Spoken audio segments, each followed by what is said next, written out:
day, and welcome to Haydn Behind the Music Stand. I'm your host, Patty Ryan, and with me is Andrew Francois, who is a section violist in the St. Louis Symphony, and we'll be talking about tennis. Welcome, Andrew. Thanks for being here. Hi, Patty. Thanks for having me. It's great to see you again. It's been so long. We met at Spoleto. Yes. Seems like forever ago now. The United States version. So that's Spoleto. Oh my God, now what's it called? Festival USA? Yes. I thought that, yeah. yeah. I'm sorry, John Kennedy. I think he'd forgive you. Yeah.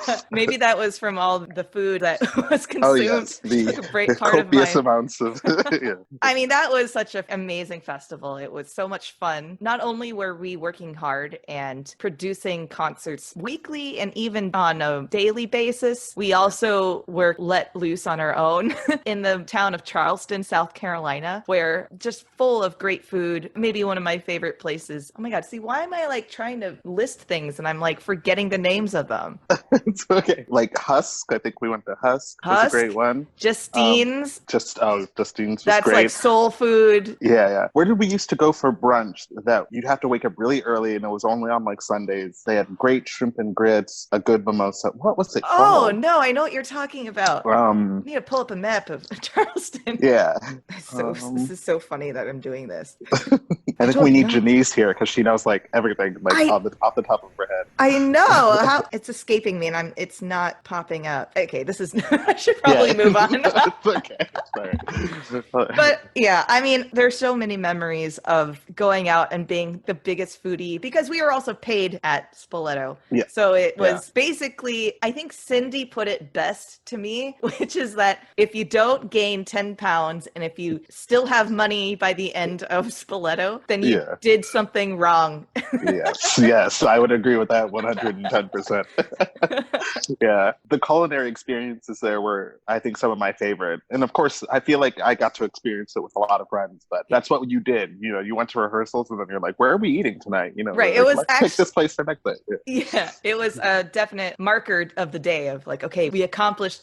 So this actually leads me to one of my funny stories about you. We were, now here I am again. I can't remember the restaurant. We were at this oyster restaurant that had this happy hour that we got duped in the end of it. It wasn't Pearls. It was some other, it started with an A. It was around the block. And they were really good oysters and they were really good mussels. They had this mussel dish and the sauce was so... Oh, yeah. Do you remember? Charged us. Yeah. Yeah. I forgot the name of it. I took my parents there my last year at Spoleto. They came. Yeah. But what was the name of it? I know. Yeah, right? I can't remember. I know. I'm sorry, Charleston. I'm forgetting. But they had the most delicious mussel thing. And so then we kept asking for bread, thinking it was going to be free bread. And they charged us every time. Wasn't it 50 cents per thing? I was so. What? I know. I think so. And anyway. It was worth it. I mean, those mussels were great. But there's actually quite a few of us there. It was you and Cindy that were talking about salsa dancing. Yes. Yeah. And you were trying to explain how the steps work based on the male to female way of doing these steps. And so you used your fingers to model the moves. And I have it on video, so I'll see if I can pull that up and post it on Instagram. Do it, Yeah, because I thought it was so cute and so funny. Yeah. I think Facebook reminded me of this pretty recently. Yeah, it was that video and I was like, what are we doing? I remember the salsa. It was a nice little thing to occupy our lives at that while time. we were waiting for for food. It was a weird thing, but I mean, if anybody knows us, then I think it would be pretty normal. Yeah, probably. Okay, so this is more of a story about your personality and how you and I have this same sort of dark, not really PC humor, but I remember it was you and me, Aya and Ian. We went to Fig. I think it was the only time I had been to Fig. Do you remember Fig? It's the one that you had to make reservations months in advance. Didn't we even make it a year in advance? It was something like that. But but it was like 10 p.m. at night. It was like the last shift, and we went there for dinner. And I just remember, of course, we were really excited, so we each got our own entrees and stuff, but we had all of these appetizers before. So we were eating the appetizers, everything was delicious. And I remember saying like, man, I'm so full, like before the entrees even got there. And Ian said something, he was like, oh, you should eat watermelon because like there's something. And I remember I just stopped and I looked at him and I was like, and he kept explaining, and I was just looking at him sort of, you know, like listening. She didn't say anything wrong, but I look over at you and you had this like almost amused horror look on your face. Like, did you really just say that? And we look at each other and then we just start laughing, like laughing and crying. And I just remember thinking, I was like, oh, this is why Patty and I are friends. We can just laugh. I mean, obviously he didn't mean it racially or anything, but of course, just, right. Yeah, it was just something funny that definitely a blind spot for him, but for us, we were like, wait. yeah. Like, you can't. We're in the South. What's that? Yeah, exactly. Yeah. No, but it was a good time. Are you ready for Spitfire questions? Sure. Yeah. Awesome. Okay, Mozart or Beethoven? Beethoven. Shostakovich or Prokofiev? Shostakovich. Netflix or video games? Netflix for sure. Okay. I'm so uncoordinated. I can't play video games. It's actually embarrassing because all my friends do it. I'm like, oh, sorry. Okay. Basil or cilantro? Basil. Harry Potter, Star Wars, or Lord of the Rings? Harry Potter. Okay. I gotta say, yeah. I'm thinking about movies and books, and so I'm like, yeah, Harry Potter for sure. Okay. Symphony or chamber music? Chamber music. Coffee or tea? Coffee. Can't live without coffee. That's true. I forgot. Yeah, that's right. I used to go to Black Tap. No, Black Hole. Yeah. Black Tap? Black Hole. I think it's Black Tap. I don't remember. I can't remember anything. Yes. Oh, we're getting up there, Patty. I know. But yes, Black Tap had great coffee, great cold brew for sure. That's also in Charleston. Yeah. Yes. Favorite practice room? The practice rooms at New World were just amazing. Great views. They were always perfectly temperature controlled, so you were never too hot. Yeah. And if you got one of the outer rooms, they were hot because sometimes they had direct sunlight. Mm-hmm. Yeah. But I mean, like, you could people watch when you got bored or you were tired. And there were always palm trees, so you really felt the tropical vibe of it. But yeah, lots of like both love and hate those practice rooms because of so many memories. Okay. Favorite professor shout out? Okay, I have two. Dr. Catherine Lewis. She was the person who basically taught me how to play viola. And then Steve Wojcinski, who was my teacher at Indiana, who basically taught me how to be like a musician. Nice. Yeah. It's not just about playing the viola. It's about loving the music. So, absolutely. 100%. Hi, guys. Most inspired musical hero of any genre? I don't know if this would classify them as a hero, but my favorite musician, I think, is Janine Jansen. Oh, yeah. Janine Jansen she's a violinist, a Dutch violinist, but she's, amazing. The way she thinks about music, the way she expresses music, the way she plays, her sound, her technique, everything is just spot on, And she inspires me every day. Is there any piece that she's performed that for you is all time, like you must listen to her? The Britten Violin Concerto is great. And also her Debussy Violin Sonata is beautiful.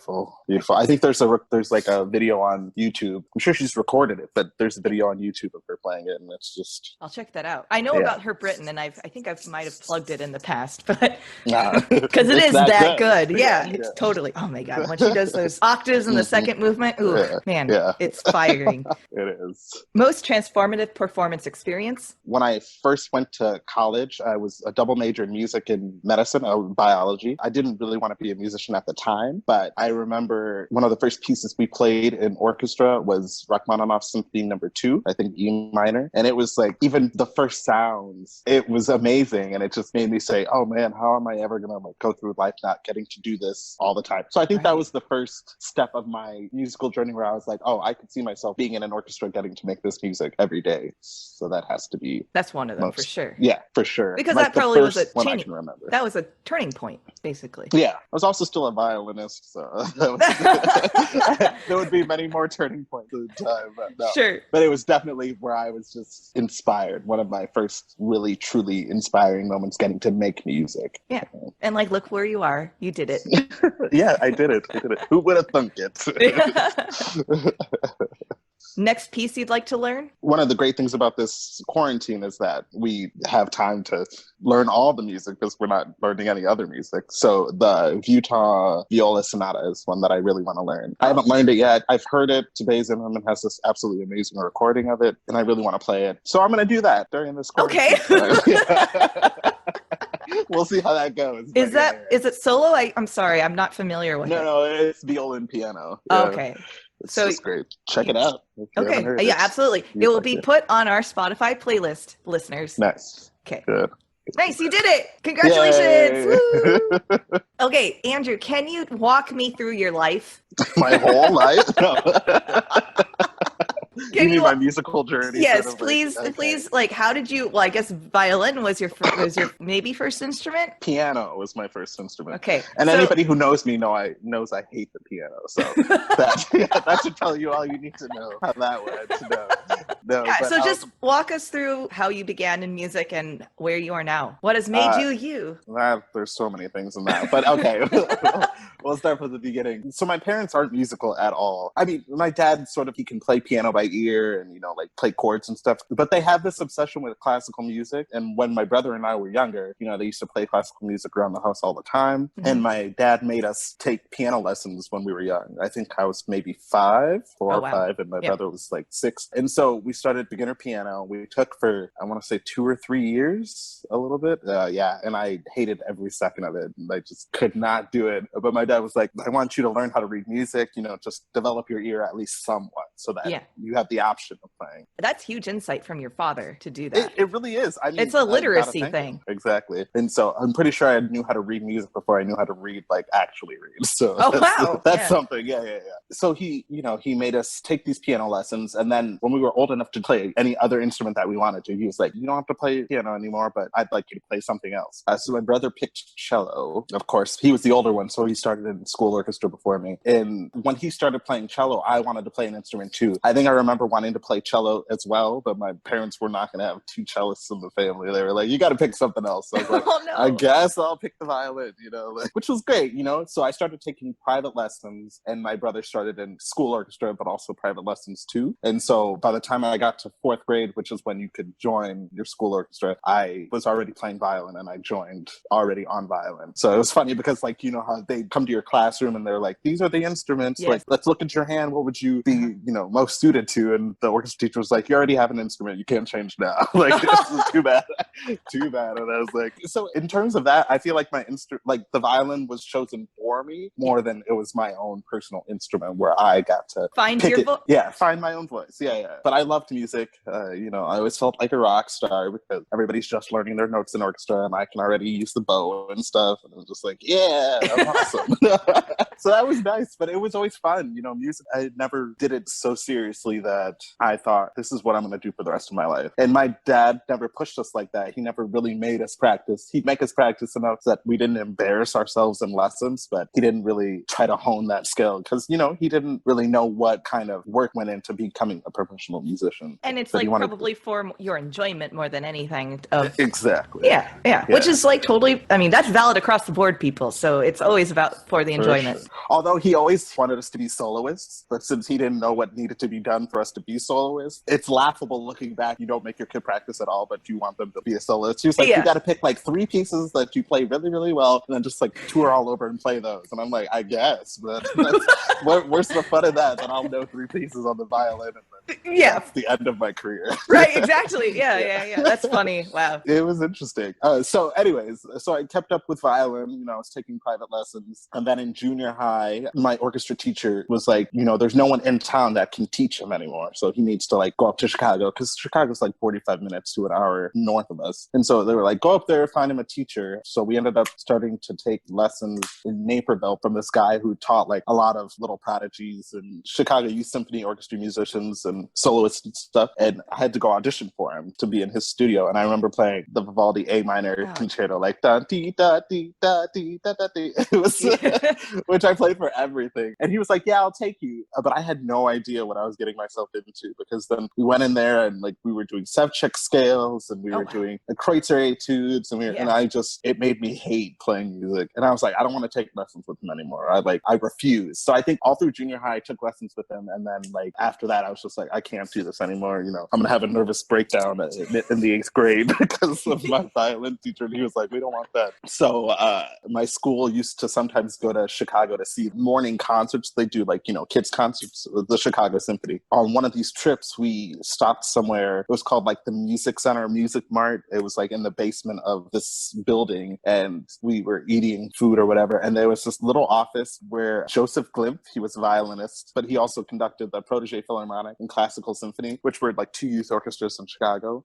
And so my music teacher took my brother and I in there, and she was like, listen, I have these 2 kids, they're really talented. This one's looking for a teacher. And he was like, oh yeah, you know, like here's my contact information. Just email me or something, and then you can come back up with your parents and audition for me for this youth orchestra. And I was like, I don't know if I want to do that, but she thought it was important. Julie Bazillion, shout out Julie Bazillion. She's Julie Tomasek now. So we ended up going and auditioning for him, and he was like, yeah, you guys can come play in my orchestra and I'll give you lessons. And so that was the first teacher who sort of didn't push me too much, but really like he made sure that I was prepared all the time. He kind of saw my level. He taught at Northeastern University. He was a violinist. He was a conductor. And so he really like had this pedagogical instinct to see what each of his kids' levels were at and how to get them to that next step and keep pushing them. Or would I even say what motivation level each student had individually, that it wasn't imposed upon. Exactly. Yeah. I mean, obviously he had high expectations, but he never pushed you past what he thought you were ready for. He was very intuitive like that. Yeah. I don't know if I ever gave him enough credit for that back in the day, but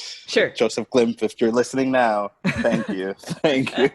You really helped me out. So by the time I was in high school, I was playing in the youth orchestra in our town, Kankakee Valley Youth Symphony. I was playing there. I was playing in the Kankakee Valley Symphony Orchestra, which is conducted by Dr. Alan Dennis, who also does NYA in Chicago, like up Lake Forest area. And I was also doing this Protégé Philharmonic Youth Orchestra. So like for somebody who didn't want to play music, I was playing a lot of music in a lot of orchestral settings. But it was just something fun, you know? Where did you and Autumn connect?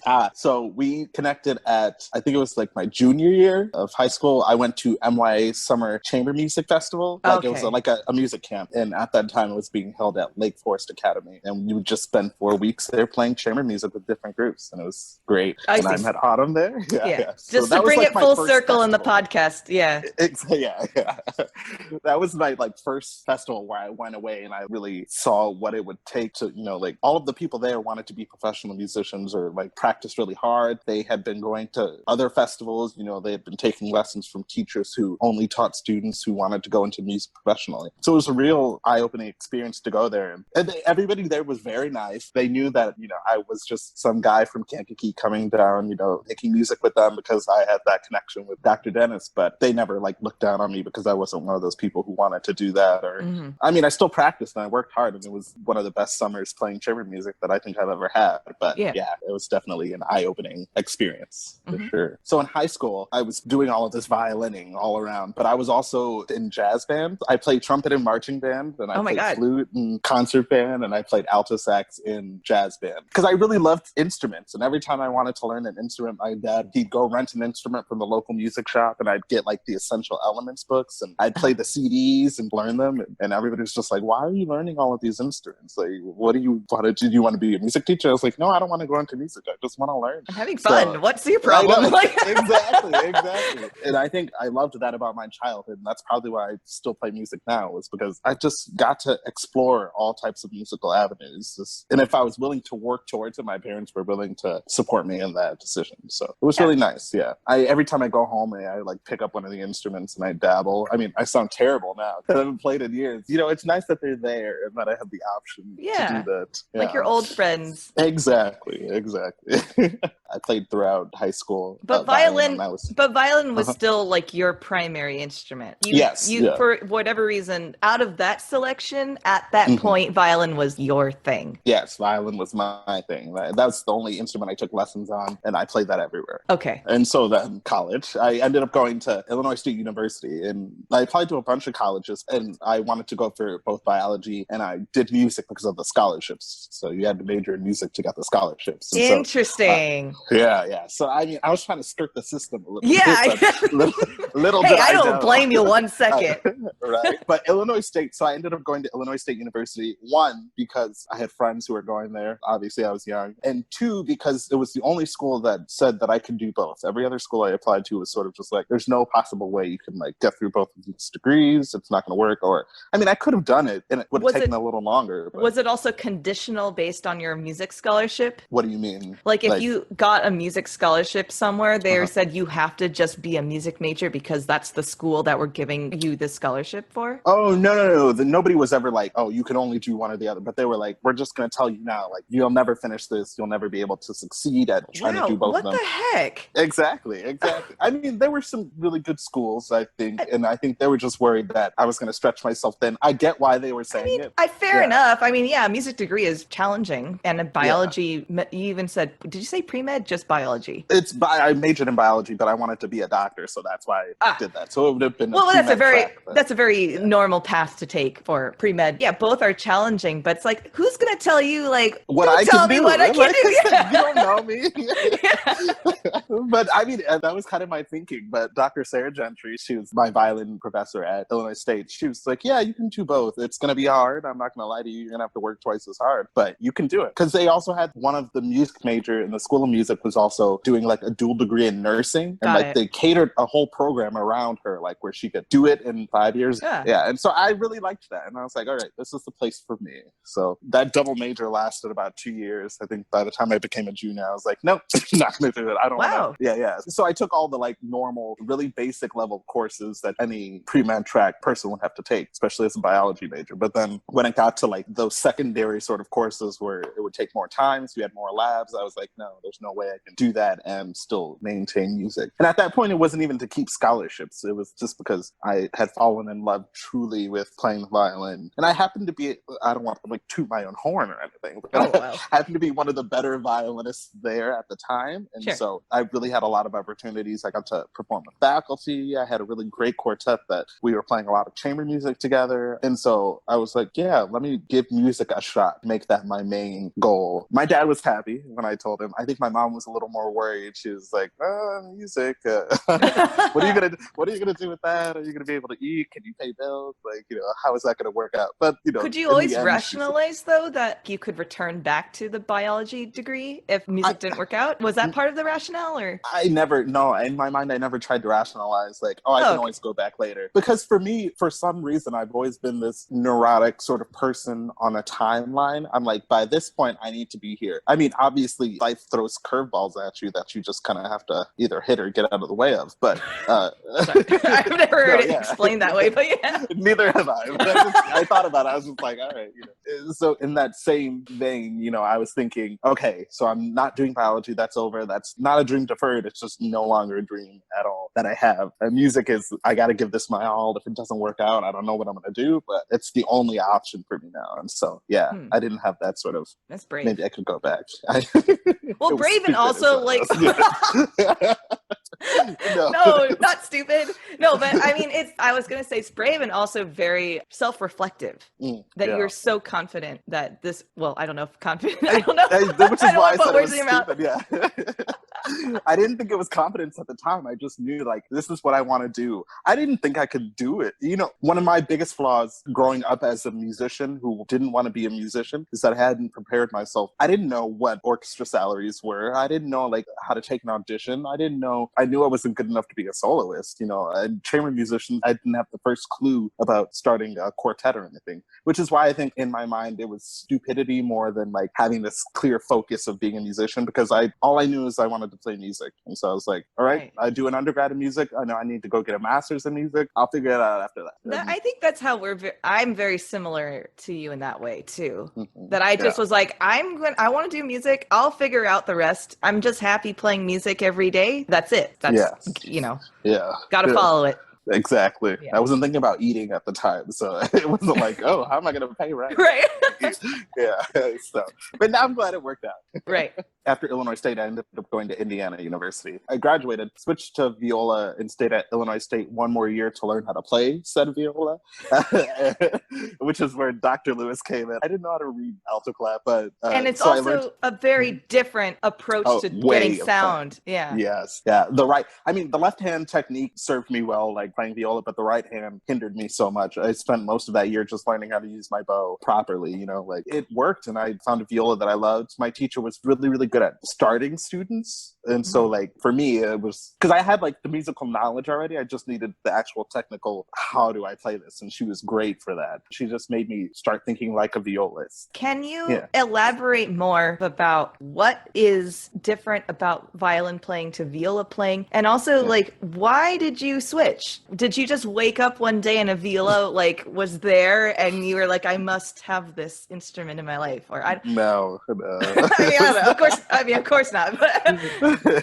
So I was playing it in a quartet, as I said. And the violist of my quartet used to be a violinist, and he had recently kind of switched. And I just remember he had this great viola. And he was like, we should switch instruments and learn a quartet. And I was like, I don't even know how to read the music. And he was like, that's fine. We'll pick a quartet, just learn the notes for that specific quartet. And so I was like, you know what? Why not? We'll give it a try. So we ended up picking a Mendelssohn quartet, the D major, like 44 in number one. Yeah, Jesus. Yeah, I know. Again, stupidity, I'm saying.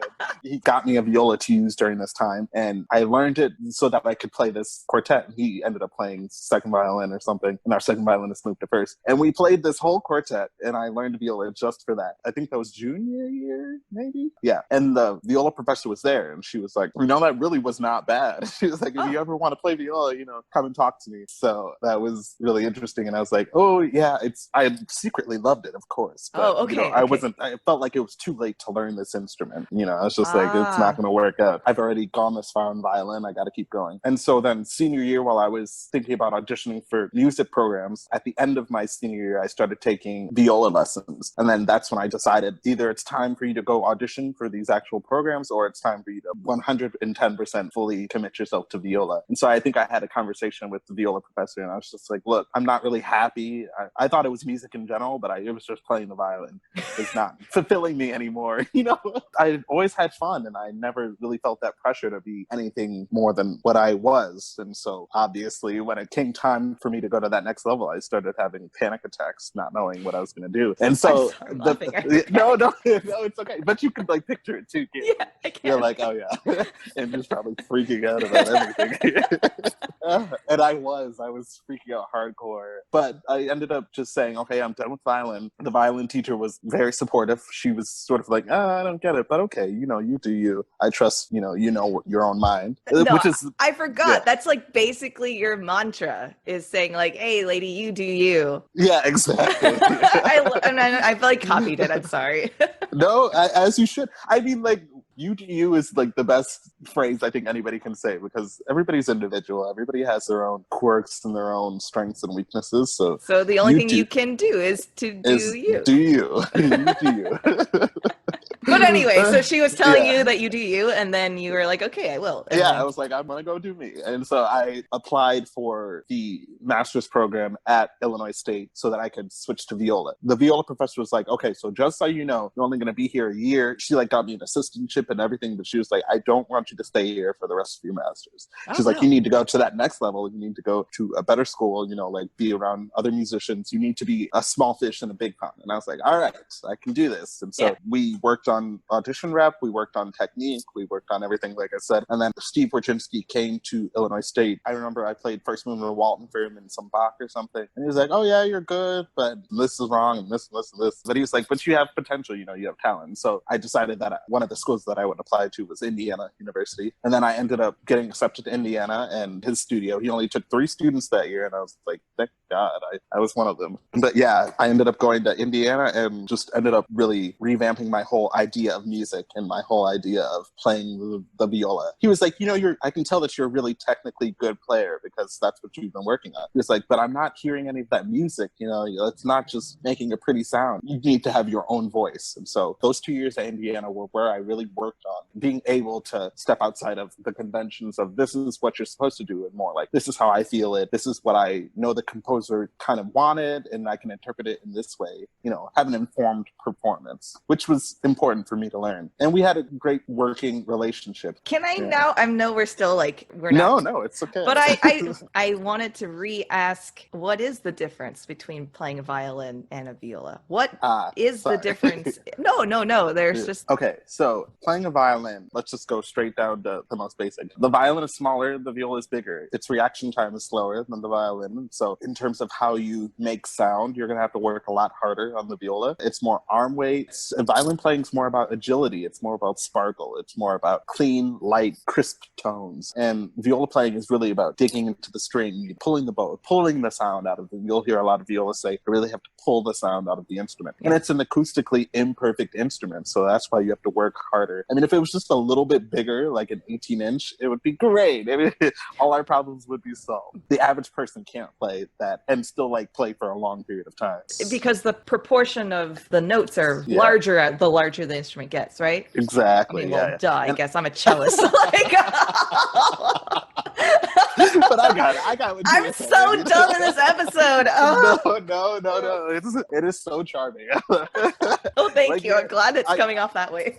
No, it really is, because Patty, you were probably one of the most intelligent people I know, but like you're also one of the goofiest, and so it's just, it perfectly sums up your personality. I love it.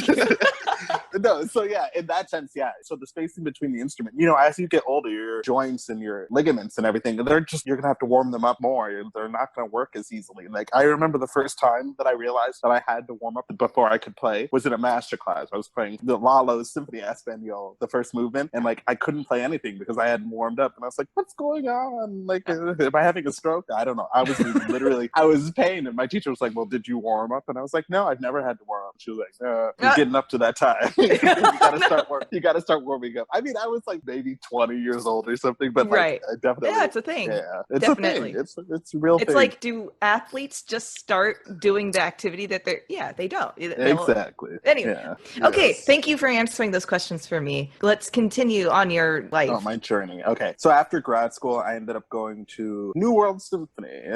That was a very eye-opening experience because you have some of the best musicians from some of the top music schools in the country, post-grad or post-undergrad. You have to have at least a bachelor's degree to go there. And you audition, you know, they have turnover every 3 years, so there's not always openings in the orchestra. So when they do have an opening, you got to jump in there and get it. I was lucky enough to be one of the chosen few violists that got to go that year. And it was honestly one of the best experiences of my life. You get to live in South Beach, Miami. I like to joke and say like, it's like a summer festival for however many years that you're there, but like all year round. Yeah. If anybody doesn't know what you do at summer festivals, you basically just play music and drink, eat, and have fun. and make a lot of friends, Yeah, make a lot of friends. So New World was that. Of course, you'll know people because you probably have gone to the same schools, other music festivals together, this and that. But I really was not in the music world. Like I said, you know, I wasn't planning on being an orchestral musician. I didn't go to the schools that the other people went to. I don't think I knew any. You went to Verbier? I went to Verbier like right before that, though. And so I met a bunch of New World people, like maybe a month before I got to New World. So I met all those people at Verbier. We connected there. And then I went to New World. And then we saw each other, which is, you know, I wouldn't have counted as friends, yes, but not close friends. But you also make friends with the class that you come in with. So when I got there, we had one of the largest classes at the time. I think it was like 29 people that first year class. And it was just great being around other young, really talented talented musicians who are in the same headspace, mind space that you're in. New World is, for anybody that doesn't know what it is, it's basically a training orchestra, but you play concerts every week like it's a regular orchestra. You have weekly orchestra concerts, a schedule that's modeled after a major symphony schedule so that you're prepared for that. And you're also supposed to be taking auditions while you're there, and they bring in a bunch of the country's best musicians, lots of principals of major orchestras, to come and teach you excerpts and just teach you how to be musicians, but they also teach you how to be a good musical citizen. They give you entrepreneurship classes, they teach you how to deal with performance anxiety and the mental side of being a musician as well, because there's so many mental aspects of being a musician that can really, if you're not prepared to handle them, can ruin your life. We've seen that many times. I've with experienced the most talented. it. Yeah. Exactly, yeah, and experienced it ourselves. So it's a great place for that. I ended up staying there for 4 years. It's a 3-year program, and after your 3rd year, if you want to stay, like, you can write a letter to MTT, and then she's like, yeah, I guess you can go back. So yeah, that was nice.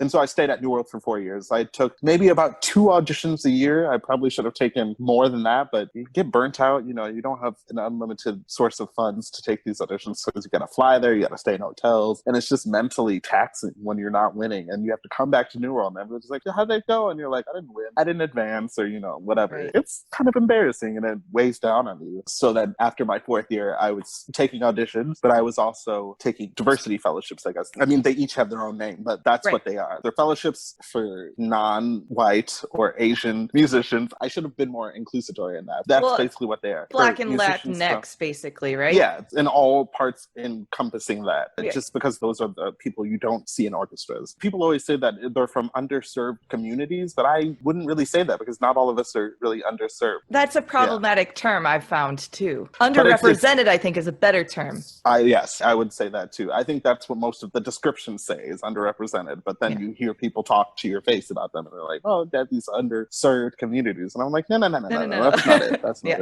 it. We're just underrepresented. And with literally years and years of systematic racism, these programs are trying to just change the mindset of how people think about classical musicians and what they're capable of. And of course, being somebody who had nowhere to go after a 4th year at New World, I was going to take advantage of every single one of them. So I think I auditioned to mostly all of them. And the year after my last year at New World was the first year of the Los Angeles Philharmonic Fellowship that they started, which is the Resident Fellows program. And so I ended up auditioning for that. Never thought I'd get it, because I was like, me playing with the Los Angeles Philharmonic? I don't think so. But you have such a good, like, we just went through your credentials. Like, I know, but in your mind, I know what you mean. Every time I won one of these things, I'm like, oh, that was so lucky. You know, I can't believe I got into Verdi. I can't believe I got into New World. I can't believe I went to Philharmonic. You know, like, every single achievement, I was like, I have no idea how I'm doing this. Andrew, you're good. That's why. Well, thank you. Yeah, and so I ended up getting the fellowship for LA Phil. It was surreal. Like, that first rehearsal we had on stage, I was freaking out about it, of course, because I'm like, I'd never really played with this caliber of orchestra before. The problem with some of these fellowships is that they give you education concerts or kids concerts, or you do like the community things, but they don't really let you sit in on the master works. The repertoire isn't as challenging. You might have 1.5 rehearsals for it instead of like the usual 3, a full week of rehearsals and concerts. And so, and then you'll give 1 day of performances or something like that, which is great for all involved. You know, LA had a lot of those concerts, but as a person who wants to be a professional orchestral player, I don't think that it's helping your... So part of the fellowship, you're only technically required to play 20 weeks of the season. Of course, when you're there, you want to play as many concerts as you can. And so they let us. I took all the vacation time that the orchestra had collectively, but I think I didn't play 3 weeks of the season or something like that. Wow. And so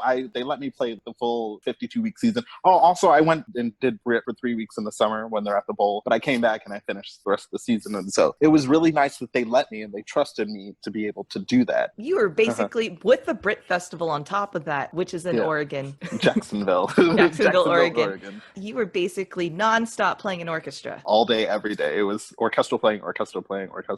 And I toured with them. We went to Japan, and we also went to South Korea, which was great. It was amazing. Lots of concerts. We took about 6 programs with us or something like that. Yu Wei came and she soloed with us. It was amazing. It was my first international tour with an orchestra like that. While I was in this program, I didn't feel like a fellow. I felt like a member of the orchestra, and that's how they treated us, all of the fellows. There were 4 of us there: a violin, viola, bass, and a percussion. There's supposed to be a cellist, but to this day, I think they haven't chosen a cello fellow yet. So they're not just like picking people to have people. If they don't feel like you're of a certain quality, they're not going to accept you into the section, which is good. I mean, it's not going to help anyone if you're sort of floundering to stay afloat in the ensemble. So I love that level of trust. It was weird because it was the first year of the program, and so they were really letting us run wild. They were like, so the program, you're supposed to you obviously said you do you. Yeah, you do. So you're supposed to play an orchestra, obviously, but you're also supposed to go and teach in community programs or play some community programs twice a month. Also, you're supposed to take lessons with people in the orchestra, on excerpts or whatever. But we were so busy playing in the orchestra because we wanted as many concerts. They were like, okay, we know you're supposed to have this community outreach sort of side of it, but just focus on playing in the orchestra right now. I'm sure the program's changed. It is a 3-year program? Or you can stay there for up to 3 years, yeah. How long did you stay there? Only the first year, and then I won the job. Yeah. Well, there you During go. The first year. I know. No. Look at you, fancy. Yeah, that was a very big surprise. I remember after the audition, I was texting with Dan, and he was like, how did it go? And I was like, oh, I won. And then he was like, wait, what? So he calls me. He was like, wait, so they offered you your position? Like, you won the audition? Yeah. I was like, yes. And he was like, what? So I think even he was surprised that I had started in September, won the audition in February, finished out the season. But also the violin fellow there, he's now, assistant concertmaster of Seattle Symphony. He won an audition, right after I did. There's a large turnover after LA won St. Louis Symphony. Yes.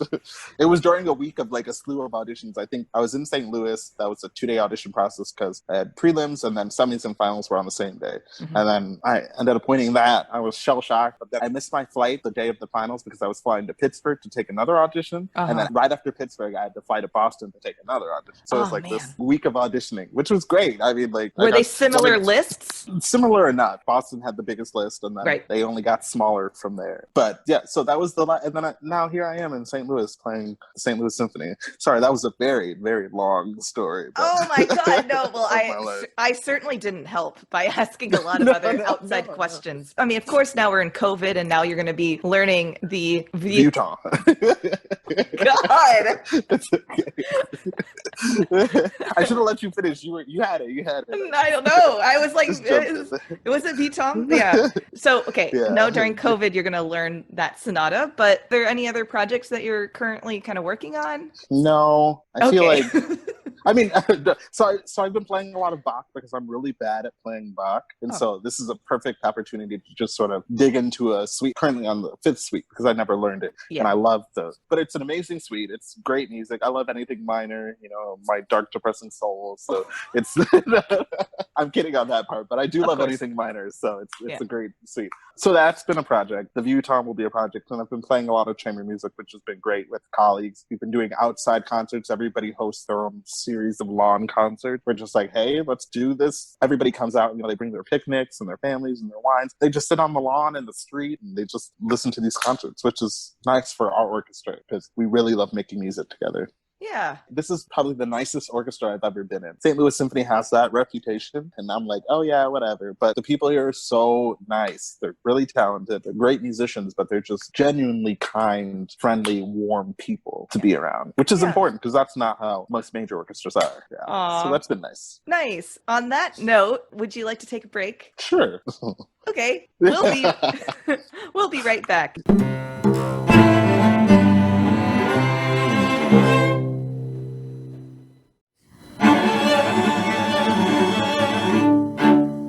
Welcome back from the break. So before the break, we just needed to do a little happy hour. Yay! Happy hours the best. In true Andrew and Patty fashion. So many happy hours. So many happy hours. So good. I missed the happy hours, I have to admit. Me too. Okay, anyway, regardless. So tennis. Tennis, yes. So anyone who knows me knows that I'm not a person who likes to do things. One of my favorite pastimes I always say is I like to sit. It's just basically, that can be anything, but I like to, be on my couch watching TV, drinking something. You like to enjoy the moment. You're a person that very much likes to stew and sit in the moment and appreciate what's happening around. Yes, the stillness. I don't need to be active. But one of the things that I love to do is play tennis, yeah. It's one of the only sports I can play. I don't do sports most often, but when did that I start? really love tennis. So I always tell people that I started playing tennis freshman year of high school because that's when I did start playing tennis. I joined the tennis team. But I remember my dad, of course, we lived by a park and my dad used to take my brother and out because both him and my mom played tennis in college. Not for a team or anything, but they just both knew how to play tennis, so they play together. And my dad used to take my brother and I out and try to teach us how to play tennis, how to hit and all of that. And I just, again, like the piano, I remember hating it. And my brother wasn't interested either. Like it wasn't what we wanted to do as kids. And so he would get so frustrated because like we could never hit the ball. We'd get distracted running, chasing after the balls that we would hit. And so he just, after a while, he just gave up. But I remember we always had tennis rackets around the house because of that. And so when freshman year, I was like, I really want to play a sport. It's time to start thinking about college, and I need that on an application. And so tennis, I can do that passively. I already have all the equipment. And so I started playing tennis, which was great. It was great. But the tennis coach was very patient with me. We had really great guys on the team, but it wasn't the greatest team. I think as the years kept going, we started getting more serious. And it was nice. But there's just something about playing tennis that so nicely ties into like playing music. Sort of that same mindset of, as a tennis player, you know, you're playing against somebody else on the other side of the court, but you're the only one that's accountable for how you're playing because there's nobody else on your side unless you're playing doubles. But I never liked playing doubles because get out of my way. Yeah, no, it wasn't like, it was more like I didn't want to feel like I was letting the other person down. Oh, I see. I wanted, yeah, okay. I wanted to only forgive me. yeah. So I hated when I played doubles and I would be terrible at it, and I could tell my partner was getting frustrated, but they're not going to say anything because they're not rude. But yeah, I just hated that feeling of letting them down. So I loved playing singles. I always play singles. And it's great. And there's just something, you know, mechanically about the mindset of tennis that translates so nicely into music. Like, you know, most people used to read The Inner Game of Tennis for, you know, like... I was going to ask you. I actually have not read this book yet. Neither have I. Oh, really? Okay. Yeah. So I can't tell you about them. But, you know, like, I know so many musicians who swear by it. So it's interesting. I should read it since I play tennis and play music. So we're in quarantine. Okay, let's read it together. Okay, we have a little book club and come back at the end. Yeah, that might be nice. Apparently in that book of what the lore is, it's all about the mental game or something, and how tennis is all about preparedness. Yes. See, here's the thing. For me, I should admit right up front, I appreciate watching tennis. I'm not really one of those people that maybe I'll actively go try to see baseball and hockey. Yeah. But if tennis is on the television, I will watch tennis. But I don't really know that much about it. And I feel like it's a blind spot in my education. I wish that I had tennis lessons as a kid because it's never too late. Well, this is true. It's not too well, late. Now it is, but you know, I mean, because of COVID, not anything else.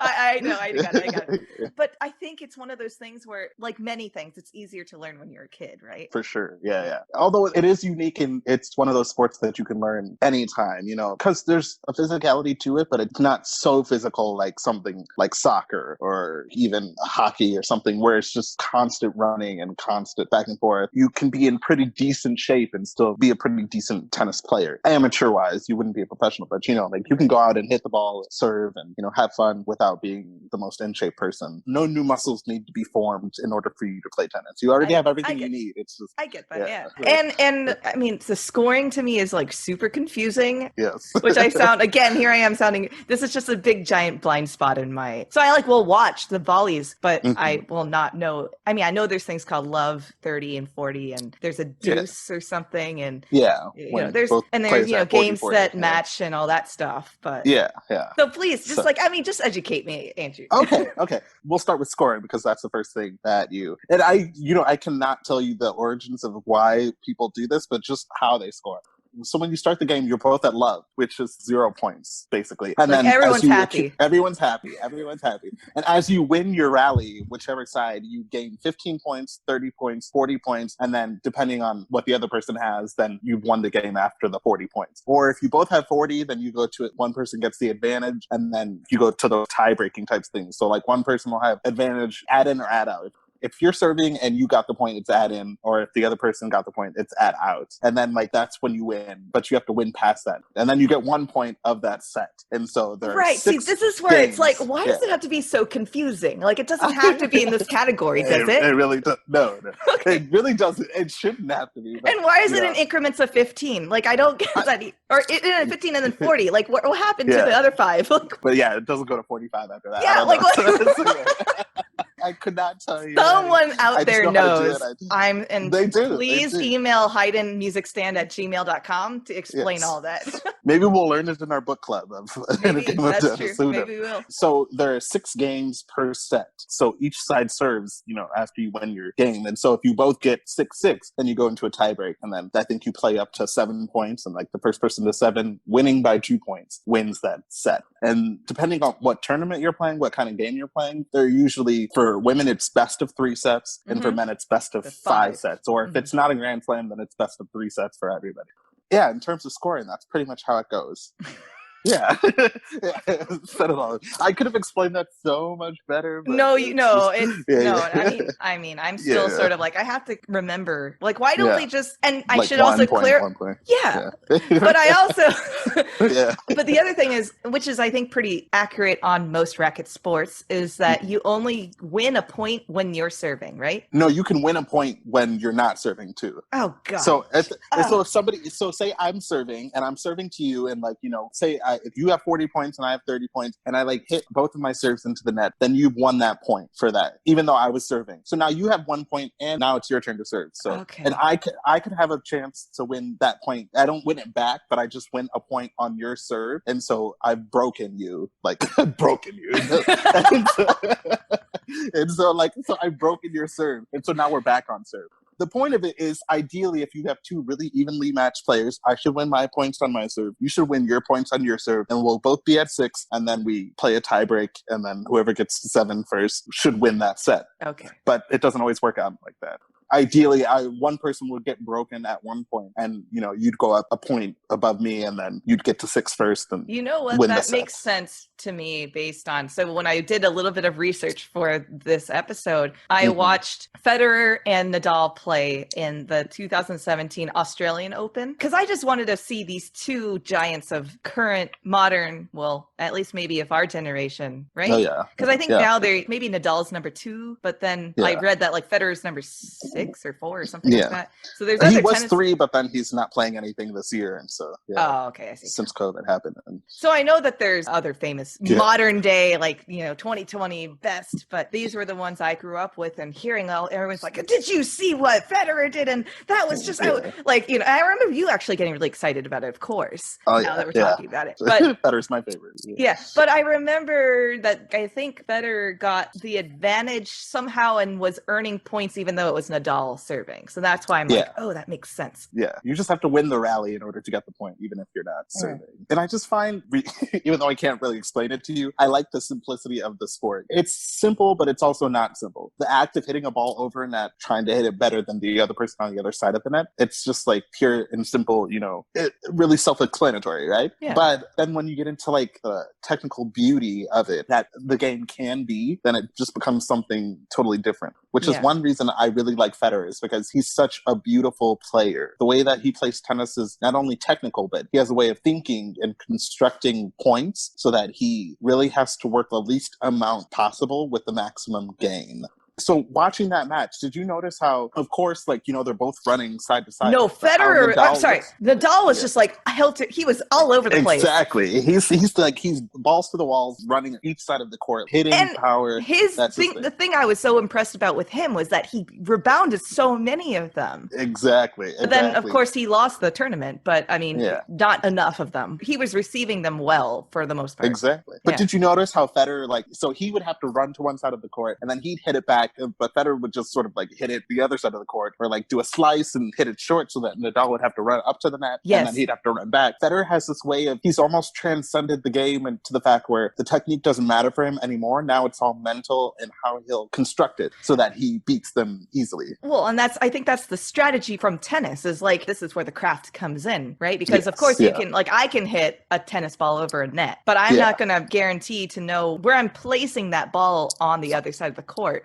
Exactly. Like, I watched only like clips of it because I had to go to teach a lesson, but I was mesmerized. I like did not want to stop watching, you know, because it was just so fascinating. Just literally, I could see the strategy after the fact. You're like, oh, you know, if he hadn't hit it there, then maybe he would have gotten to it or something like that. Yeah, you know, like constructing how to get there. It's never like a one-off. It's never just like, oh, I'm going to hit it here. He's not going to be able to run to it. It's like, I have to hit it all the way over here and then hit it short here because I know he's not going to have time to get there. Or if he runs over there, then he's going to have less energy to get back over. Exactly. Or he'll have to hit an awkward ball that I can easily just like pounce on or something. It's just an amazing sport. And it's great to like be out there figuring these things out because it's really a game of touch. And so you can watch it and you can like sort of analyze what they're doing, but it all comes down to how it feels in the end because that's how you know you're doing it right or wrong or whatever. Can you explain? Often find So oftentimes I find I love watching tennis, but going out and implementing what I'm seeing is harder because I have to find how it feels. I'm also a very tactile person. Like I need to touch things and feel things and see how they're being done in order to do them. And so maybe it's just me, but I think most people would agree that, especially in tennis, just being able to go out, okay, so I have to move my arm like this or with this much speed or at this angle in order for it to do this when I want it to, you know, and then you can go out and recreate that. But sometimes, you know, it'll be different. Like the surface will be different or the wind speed will be different. You know, there are a lot of factors. So many factors. But all in all, like, you know, the basic part of it is just being able to feel what you're doing. And so that's why when you watch a tennis match and like Federer hits a really nice drop shot, which is like, hit a lot of slice on the ball so that when it bounces, it comes back, or it doesn't bounce at all. You know, it just drops dead. Hence drop shot. But when he does that, people will be like, oh, he has such nice touch, because it's all about the touch and how you make contact with the ball. There must be spin involved as well, right? Of course, yeah. So one of Nadal's biggest, he's called the greatest clay court player of all time because he has something like 12 French Opens, more than any, like fields and fields ahead of anybody else who has any French Opens. But he uses what's called topspin. So when he's hitting the ball, he like flicks his wrist over the ball so that it shoots over, but when it lands, it bounces straight up. So it's really hard to hit back unless you take it early. So you can hit it like with a lot of power without going and flying off. You can hit it and then it'll like come down and then come back up, shoot back up. It's just like his bread and butter because of the surface that he's used to playing on. You need that sort of style of playing to really do well on clay, I think, just because of how the surface moves. And Federer's the great grass court player. Like he's considered one of the greatest grass court players of all time because just of how his game, grass is the slower surface and it lends itself to the way that he likes to construct a point and sort of just decimate his opponent. Yeah. No. In relation to music, it's really interesting because it's sort of like the racket is like a bow arm, you know, like all the bow techniques, it's all about touch and off the string strokes or like hitting volleys, you know, like being at the frog is like being at the net, you know. I love that sort of, that makes sense to me. Take an approach to one and make it apply to the other. Yeah. And it's probably about how you use your arm of like to get a certain stroke. It's not just about your hand and what you're doing. It's also, it's like a whole body thing. Right. Yes, exactly. Yeah. And also like the amount of wind up and power that you need versus like when you're playing an instrument, how much wind up you need in the air to achieve a really aggressive stroke or something that needs a lighter touch or whatever. Yeah. Like whatever joints you're using. Most people use like their whole arm when they're playing, but like sometimes with certain strokes. I'm sorry, Sushi just saw something on the window that she needed to get. Yeah.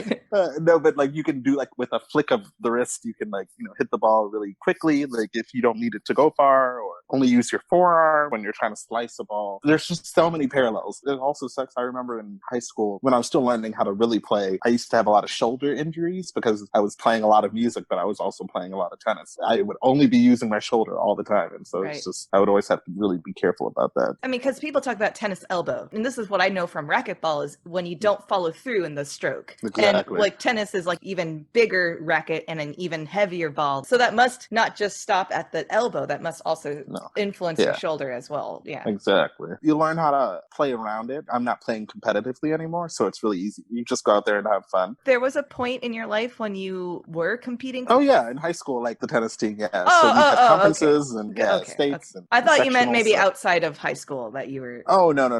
By the time I got to college, there was no time with that useless double major I was doing to do anything. Although, like, I did used to go out and play with friends, and even my violin professor, she played tennis, and her daughter plays tennis now, and I think think she's pretty good. And so sometimes we go out and hit. She'd take us on studio parties and we'd go play tennis, which would be fun. nice. Yeah. So it was nice. But yeah, I haven't done any sort of competing since high school. No, I don't need any more competition in my life. I get enough of it. Yeah, just do it for the fun of it. Absolutely. Yeah, the sport of it. I was curious about the differences in clay, grass, and there's even different kinds of asphalt or something. When I was looking like different hard courts. So from January to February, that's the Australian Open, and that is on a hard plexicushion surface. I don't know what that means. And they've changed that surface a lot, more so than most of the other tournaments. There's the big four, which are the Australian, French, Wimbledon, and US. Yeah, basically that was about what I was going to say. Oh, sorry. Oh, yeah.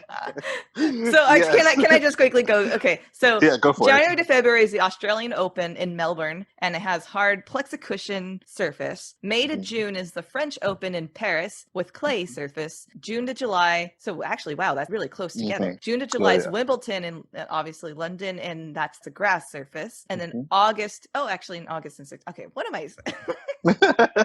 I guess January, so the Australian Open, which also makes sense because it's in Australia. Oh my God, I'm such an idiot. Okay. August to September is U.S. Open in New York City with hard deco turf, apparently. But and of course, there's other tournaments that are happening simultaneously, right? And so, I mean, they lead up to those big tournaments, Right, exactly. Feeders, so to say. Yes. So what, do you know much about the differences? I mean, have you had experiences yourself playing on these different surfaces?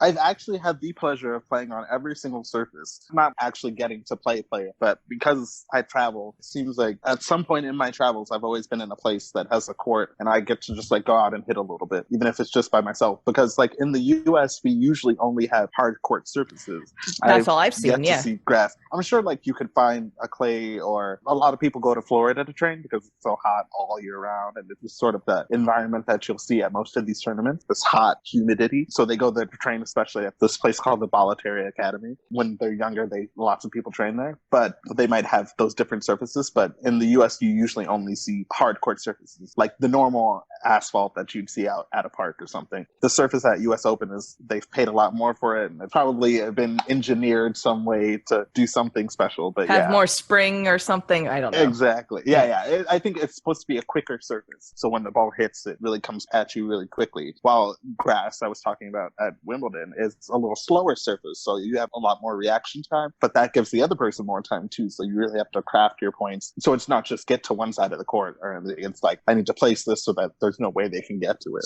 French Open is because it's all clay, and so you have the added advantage of being able to slide on it. It's like this dry, really loose surface, and so lots of people, you basically have to grow up playing on that surface to be like a really great clay court player. Because, as you said, Nadal is. Exactly. Yeah. Because you no longer have to just run to the ball. You run and then you slide into wherever you need to be to hit the ball. Oh. And sometimes you can use that to an advantage. Sometimes it's a hindrance because you can slip a lot easier. Everybody's caked in clay. The ball's caked in clay. It's a faster surface, but since it keeps getting caked in clay, like it's going to be a slower, heavier ball too. But lots of topspin will help in that. Again, I've hit on clay surfaces, but I've never gotten to like play matches on them, so I would have no idea. But even like the Australian Open hard court is different than the French Open, as you just said. Yeah.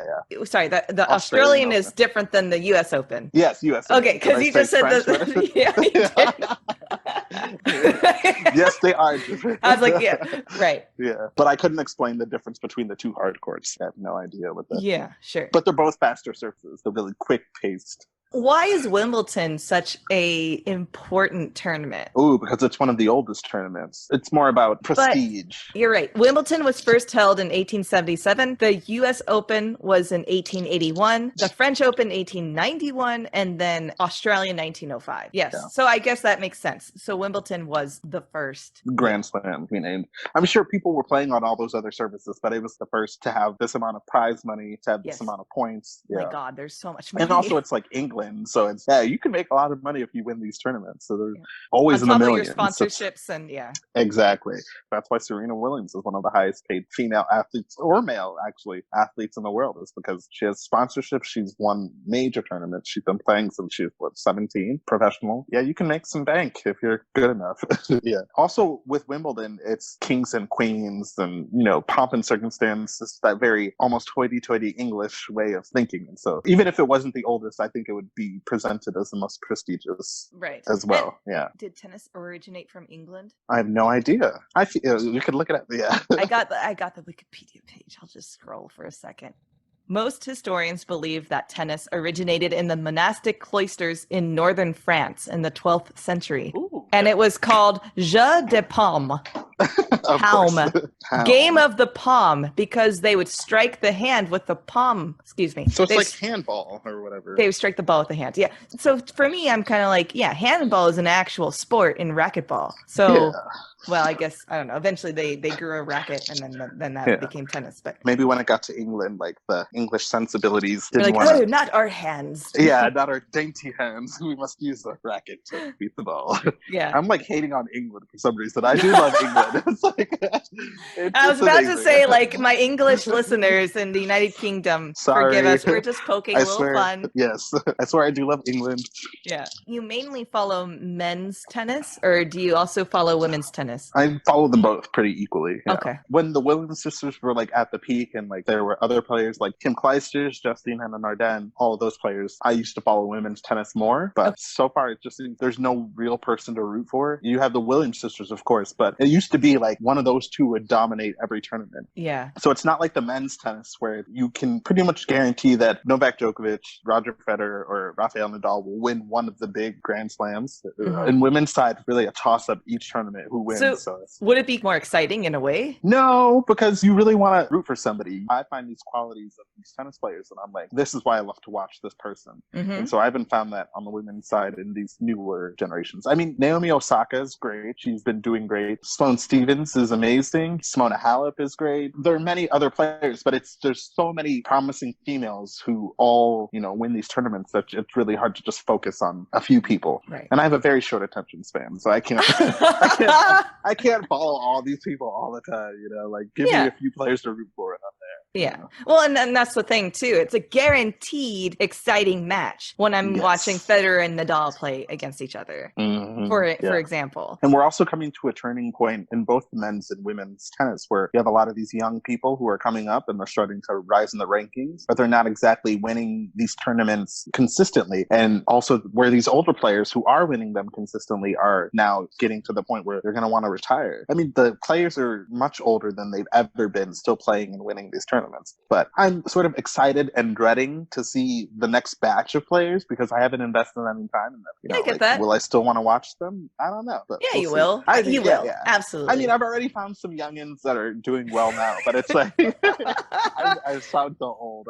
I just love how you call me youngins. Yeah, I know. Have you ever gone to an actual live? No, I haven't. I've always wanted to personally. No, I have. So living in Miami, the Miami Open is there. And so I've gone to one, but I was up in the nosebleed sections and I don't even think anybody important was playing. But I was invited. So I was very brazen back in the day. And so I knew the president of New World Symphony, Howard Herring. He's a great guy, very personable. He loves everybody. I remember sending an email to his assistant and I was like, I know that we have a lot of donors who probably have seats for tennis matches. If they ever have an extra seat, I would love to be invited.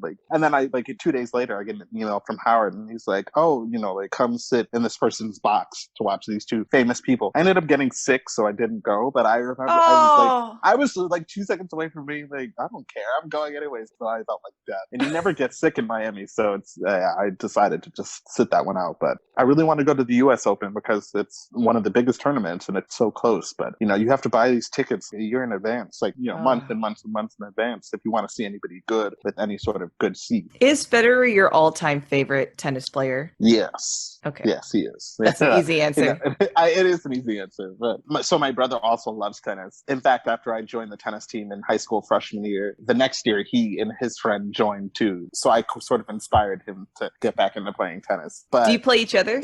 We do play each other. Every time I'm home, we that's fun. Almost every day. It's nice. Yeah, it's nice to have somebody like sort of at your same level and who loves the game as much. But he's a diehard Nadal fan, and I'm a diehard Federer fan. So why does he like Nadal? Because he likes Nadal's scrappiness. He likes that he runs down each ball, like he hits with a power. He's like a dominant on this one surface more than anybody else. I get both sides. I get it. Right? Yeah, hence why their matches are so fun to watch. Exactly. And that's sort of how the world is. Usually you can find one or the other. But it's so funny because Nadal and Federer have this epic rivalry, but they're also like best friends off the court because they're two of the best tennis players in the world or have ever lived. And so, of course, they're going to have a rivalry. But it's nice to like just see them out hitting or like eating dinner together or just like laughing at each other doing interviews. It's nice that they can take it off the court. Absolutely. Okay, tennis is over. Tennis is done. Okay. We don't do that here. Okay, I got two more questions for you. What, in your opinion, is the most common misconception of classical musicians and the classical music world? So everybody thinks classical musicians are these stuffy, sort of stuck-up people who, of course, love their art and they love their craft, but like, we're going to shush you when you come to our concerts, or we have this procedural way of playing music that has to always be met, and it always has to be like that. But musicians are some of the chillest, coolest, most dysfunctional people. I didn't see you, but dysfunctional people you will ever meet, because you have to understand that we're not the ones who choose to dress how we choose. That's not. We're not the ones who make the procedures. For if it were up to me, I'd be wearing my jammies on stage. I'm not. Exactly. See, everybody listen to Patty. She knows what's up. But it's like, we know more than anybody else that classical music should be a personal experience between you and what you hear and how you feel about it and how it makes you feel. And so it might sound a little hippy dippy, but that's exactly what we're going for, like free, open, loving, accepting. That's what classical music is all about. So I think that the biggest misconception is that we're stuck up, because we're really not. I mean, some of us are, obviously, many stuck up musicians, but I mean, that's just a personal thing. That shouldn't reflect on the music or the classical music world. That's just who they are. Right. So when thinking about us in terms of classical music, just know that we will most likely always accept you. Most likely? Yeah. I mean, it depends if like you're, like if you're like a terrible person, we're not, I mean, we're also great judges of character, like, but we're very chill. We're very chill, like we work hard. I'm just poking fun at you. I know. But if I may now, argue on the other side, like maybe music will be the thing that makes you less of an awful person. Yeah. And who are we to like deprive you of that experience? Of your betterment. Yeah, I don't know. I mean, I mean, not to say that like that's our job. It's not that at all. Again, I think we're in the craft of healing. I think we're in the craft of expressing what's going on around us. I think we're in the art of being real in the moment, I think you're right. Musicians are really chill for the most part. There are some people that are a bit stuck up, but we are chill. All the people on my podcast are chill people. So. Yeah. Patty only hangs out with chill people. And I think that needs to be said more often. Anyway, thank you for your answer. No problem.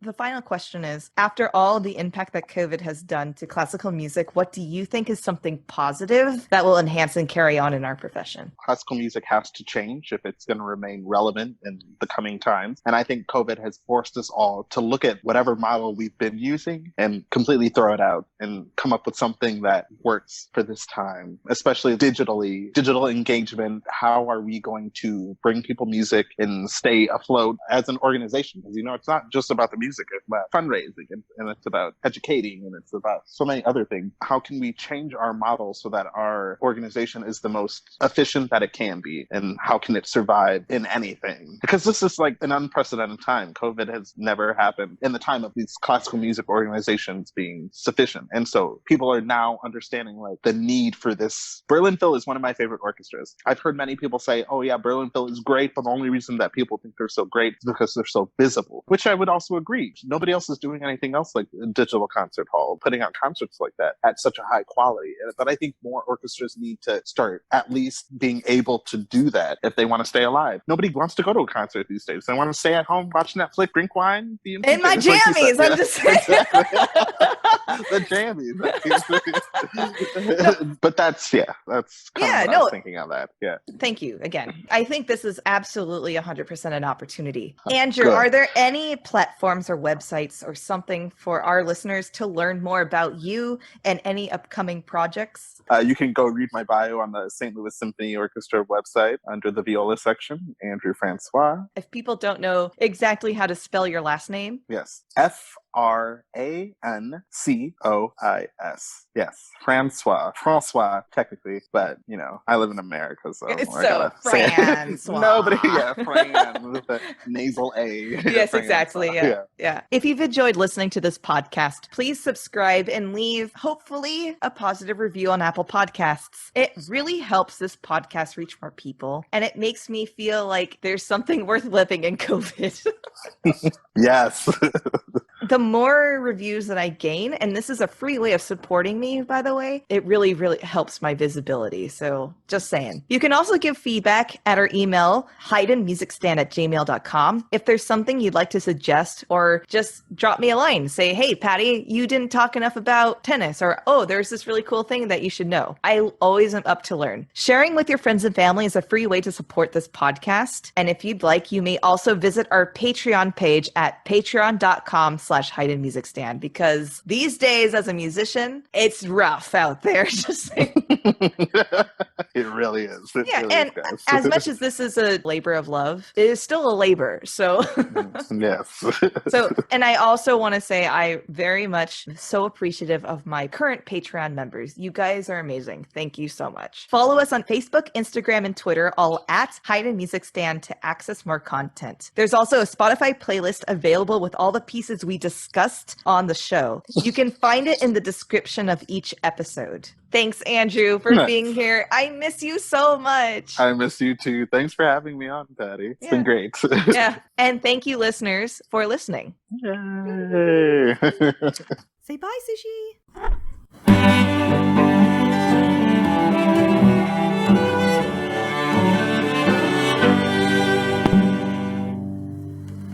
Yeah. No, I'm sorry, I'm laughing at because you brought the iPad closer to you when you said she inspires me. It gave me this is there any like that? Yeah.